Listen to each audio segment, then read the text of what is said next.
Salut les amis, bienvenue dans cette nouvelle vidéo. On commence la vidéo avec une tasse de café parce que je viens de me réveiller tout à l'heure.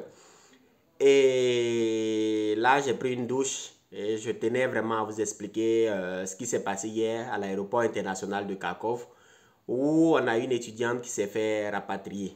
Donc l'étudiante s'est fait rapatrier pour une seule et unique raison, c'est qu'elle n'avait pas assez d'argent pour pouvoir rentrer sur le territoire ukrainien.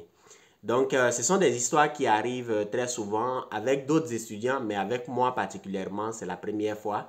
Et voilà, j'avoue que je suis à la fois choqué de la réaction de certaines personnes ou bien de l'action de certaines personnes qui peuvent pousser à un rapatriement d'un étudiant qui a souffert pour avoir les visas, qui a souffert pour acheter le billet d'avion, qui a souffert dans tout le trajet pour arriver jusqu'en Ukraine et qui, arrivé en Ukraine, se fait rapatrier malheureusement. Donc, comme je le disais, l'histoire commence par une étudiante qui me contacte, pas personnellement, elle me contacte, c'est une agence qui me contacte pour m'envoyer ses documents me disant Lamine, voilà, nous sommes une agence et on voudrait que cette étudiante vienne étudier. Ok, il n'y a pas de souci, on fait tous les papiers, l'étudiante se rend à Dakar, elle fait le visa, ensuite elle a le visa et arrivée là, elle est bloquée.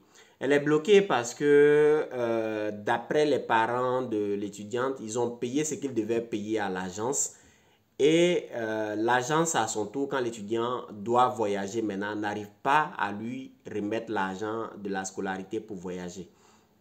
Donc, l'agence me fait comprendre... Attendez, j'ai ma lumière qui est là. Donc, je l'éteins, cette lumière-là. Donc, l'agence me fait comprendre que, voilà, ils n'arrivent pas à trouver le dollar et que, voilà, le dollar est un peu difficile à acheter dans leur pays et que, voilà, l'étudiante va voyager avec moins de la moitié de la scolarité et que, arrivé ici, maintenant, ils vont me transférer le reste de l'argent via Western Union ou bien MoneyGram. Donc, j'ai insisté, je leur ai dit que la meilleure solution à l'heure actuelle où je fais cette vidéo, si vous devez atterrir à Kharkov, je ne dis pas dans tous les aéroports de l'Ukraine, mais si vous devez atterrir à Kharkov, la meilleure solution pour vous, c'est d'avoir la scolarité sur vous. Si vous avez la scolarité sur vous à 99,9%, on va vous libérer, vous allez rentrer sur le territoire ukrainien sans aucun problème. Maintenant, si vous voulez vous jouer les gens qui sont trop intelligents, oui, Lamine, est-ce que c'est pas délirant, comme un étudiant me le disait hier, est-ce que c'est pas délirant de voyager avec une telle somme, 2900 $ pour certains ou bien 2500 $ pour d'autres? C'est pas une somme aussi élevée. Donc, quand je dis aux étudiants souvent, voyager avec l'argent de la scolarité, beaucoup pensent que c'est parce que je veux les arnaquer ou bien qu'est-ce que je veux, je sais pas au juste. C'est quand ils arrivent à l'aéroport maintenant qu'on leur demande de sortir l'argent, de compter l'argent devant la caméra, qu'ils commencent à trembler, qu'ils commencent à se dire merde, j'ai fait une erreur, j'aurais dû envoyer l'argent. Donc bref, l'histoire que je vous raconte là, la fille est arrivée, effectivement, elle a bien atterri en Ukraine. Et maintenant, lors de l'interview, on lui demande qu'est-ce que tu viens faire en Ukraine, quel est le nom de ton université et est-ce que tu as les moyens pour payer ta scolarité. Et c'est là maintenant qu'elle dit oui, j'ai les moyens. Alors on dit sortez l'argent, on va compter devant la caméra. Quand il sort l'argent, on compte 1000 $. Ensuite, 300 €, on dit, bon, où est le reste de la scolarité? Normalement, ta scolarité doit faire plus de 2000 $. Et là, tu viens avec 1000 $ plus 370 €. Ce n'est pas suffisant pour la scolarité. Donc là, maintenant, on sait qu'on est dans les pétrins, mais on essaie de garder le contrôle. Et moi, je prends sur moi l'engagement de dire que oui, cette fille-là, elle vient par ma firme. Ma firme prend l'engagement de payer ses études. Et donc, à ce niveau, il n'y a pas de problème. C'est là le douanier me dit, oui, toi, tu prends l'engagement, mais qu'est-ce qui nous prouve que tu vas payer? Je lui ai dit, oui, j'ai de l'argent. Si vous voulez, même, je retire l'argent à la caisse et je vous l'envoie, on complète sa scolarité. On me dit non. J'ai dit, bon, est-ce que là maintenant, est-ce que si la fille a une carte bancaire sur laquelle il y a l'argent, est-ce qu'on peut aller au bancomat pour vérifier le solde?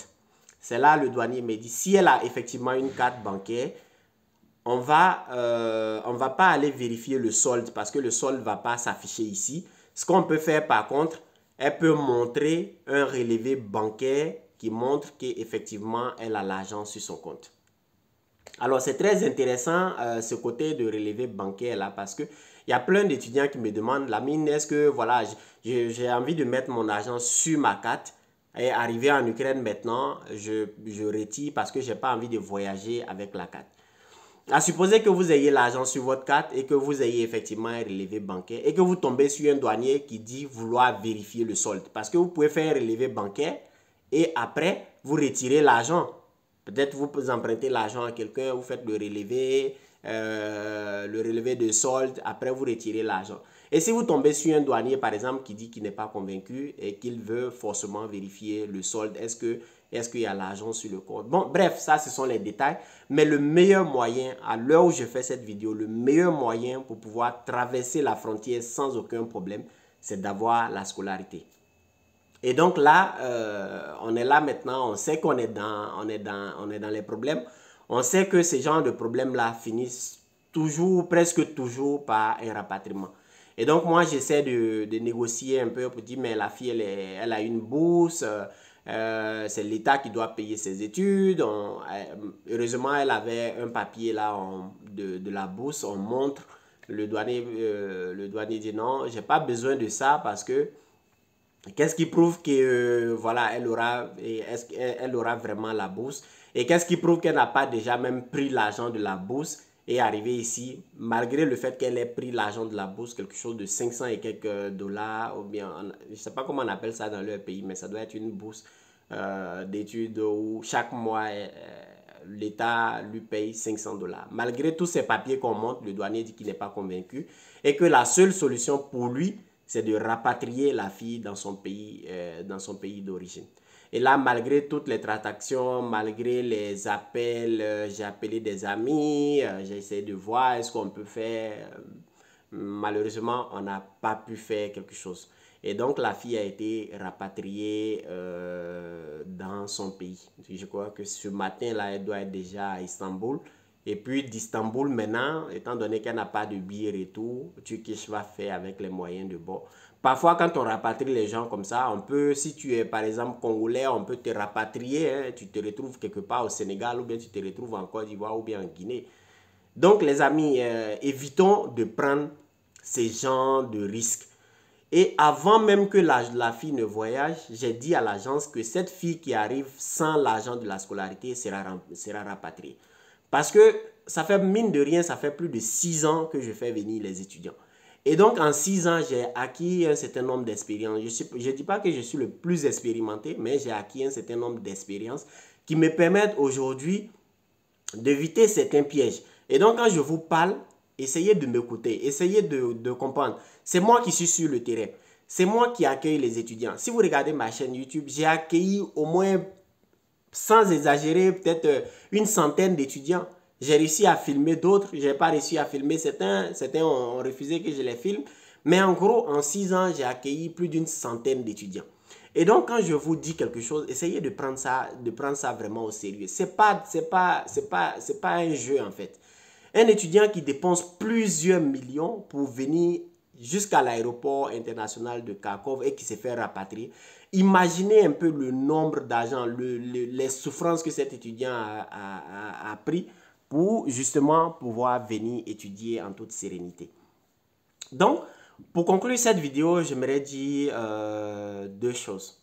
La première des choses, c'est que si vous arrivez en Ukraine, à l'heure où je fais cette vidéo, faites tout pour avoir au moins 2000 $ sur vous. Et quand je dis au moins 2000 $ sur vous, je ne dis pas 2000 $ dans un compte bancaire, je ne dis pas 2000 $ que vous allez envoyer le lendemain de votre arrivée par Western Union.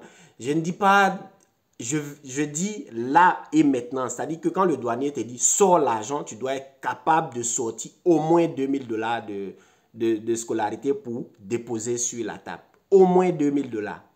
Ça, c'est la première des choses. Deuxième chose maintenant, les étudiants qui me disent non, Lamine, c'est trop risqué de voyager avec toute la scolarité et tout ça. Les amis, soit vous avez l'argent, soit vous n'avez pas l'argent. L'argument que je rencontre le plus souvent, c'est celle-ci. Non, je veux d'abord atterrir et après, mes parents vont envoyer l'argent par Western Union. Écoutez, si vous n'avez pas d'argent, ne prenez pas votre billet d'avion. Si vous n'avez pas d'argent, n'embarquez pas dans, dans l'avion pour venir. Parce que certains vont dire non, arrivé là, mes parents vont m'envoyer l'argent, comme on a vu. Hein. Arrivé là, effectivement, les parents n'envoient pas l'argent. L'étudiant se retrouve dans notre main. On ne sait pas où est-ce qu'on va le loger. On ne sait pas qu'est-ce qu'on va faire avec un étudiant qui atterrit sans la scolarité, sans pouvoir payer la scolarité. Qu'est-ce qu'on va faire avec ces gens d'étudiants? C'est ça le problème. Bon, là maintenant, j'ai pris 2 jours de congé au travail parce que je dois venir accueillir un étudiant. Ensuite, si vous avez remarqué, je ne suis pas chez moi. Actuellement, je n'habite pas à Kharkov. Donc, quand un étudiant doit venir, je prends 2 jours de congé au travail. Je viens à Kharkov, je loue un appartement. Si vous voyez, c'est un appartement meublé, comme on appelle dans certains pays, que j'ai loué pour venir accueillir cet étudiant. Et là maintenant, avec toutes les dépenses que j'ai fait, les 2 jours de travail, le transport aller-retour, l'appartement meublé, la nourriture, tout ce que j'ai fait, je me retrouve là maintenant avec un étudiant qui n'a pas pu franchir, qui n'a pas pu rentrer sur le territoire ukrainien. Et donc ça fait mal. Et puis, ce qui m'a fait le plus mal dans cette histoire, c'est que quand je dis à l'agence que la fille qui arrive là risque d'être rapatriée parce qu'elle n'a pas assez d'argent pour pouvoir franchir la douane. Et qu'est-ce qu'on me dit? On me dit non, Dieu va faire grâce. En fait, les Africains pensent que, nous les Africains, parce que quand je dis les Africains, pensent qu'il y a certains qui vont peut-être penser que je ne suis pas africain. Nous les Africains, on pense que c'est nous seuls qui connaissons Dieu en fait.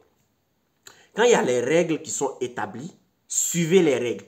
Laissez Dieu en dehors de ça. Dieu a des choses plus importantes à faire. Quand on vous dit, en traversant l'aéroport, vous devez avoir au moins 2000 $ sur vous, laissez Dieu de côté. Ne prenez pas 1000 $ et vous dites non, Dieu va faire grâce. Ça, ce sont les règles qui sont déjà établies. Donc, quand je parle à l'agence, je dis, mais cette fille-là, elle va être rapatriée. L'agence me dit, non, la mine, il ne faut pas dire ça. Dieu va faire grâce. Dieu va faire grâce, elle va passer. Nous, les Africains, on pense que c'est nous seuls qui connaissons Dieu, alors que Dieu est partout. Dieu est dans toutes les nations. Dieu a plein de choses à régler. Et donc, quand les hommes, entre eux, s'asseyent et font une loi, les hommes doivent les autres doivent suivre cette loi-là. Quand un blanc dit, pour rentrer dans mon pays, il faut 2000 $, sinon tu ne rentres pas. Ce n'est pas une histoire de Dieu. Il faut donner 2000 $ à l'étudiant, elle va venir, ou bien il va venir, il va rentrer sans aucun problème. Donc les amis, c'est cette vidéo que je tenais à faire ce matin. Et voilà, donc si vous avez des questions, en tout cas, n'hésitez pas à me le faire savoir en commentaire. Et j'ai créé une deuxième chaîne YouTube qui parle d'investissement, actuellement d'investissement dans le monde de la crypto-monnaie, de revenus passifs. Et si vous êtes intéressé par cette thématique-là, le premier lien en description, vous pouvez cliquer sur ce lien-là, vous abonner à la chaîne et ensemble, on va faire ce chemin-là qui est le monde de la crypto-monnaie, ou bien ceux qui ne connaissent pas, ceux qui ne savent pas ce que c'est que la crypto-monnaie, qui ont au moins une fois entendu parler du Bitcoin. En fait, je veux parler du Bitcoin et tout ce qui suit le Bitcoin. Donc voilà, je vous serai très reconnaissant si vous pouvez vous abonner à ma deuxième chaîne YouTube qui a besoin de soutien actuellement pour pouvoir évoluer, pour pouvoir gagner de la visibilité. Donc on est 4000 sur cette chaîne. Et donc si c'est 4000 là, il y a au moins 500 qui s'abonnent à ma chaîne secondaire qui parle d'investissement dans les crypto-monnaies. Et ça me fera énormément plaisir. Donc les amis, c'est tout pour cette vidéo. On se retrouve la prochaine fois dans une nouvelle vidéo. Allez, ciao.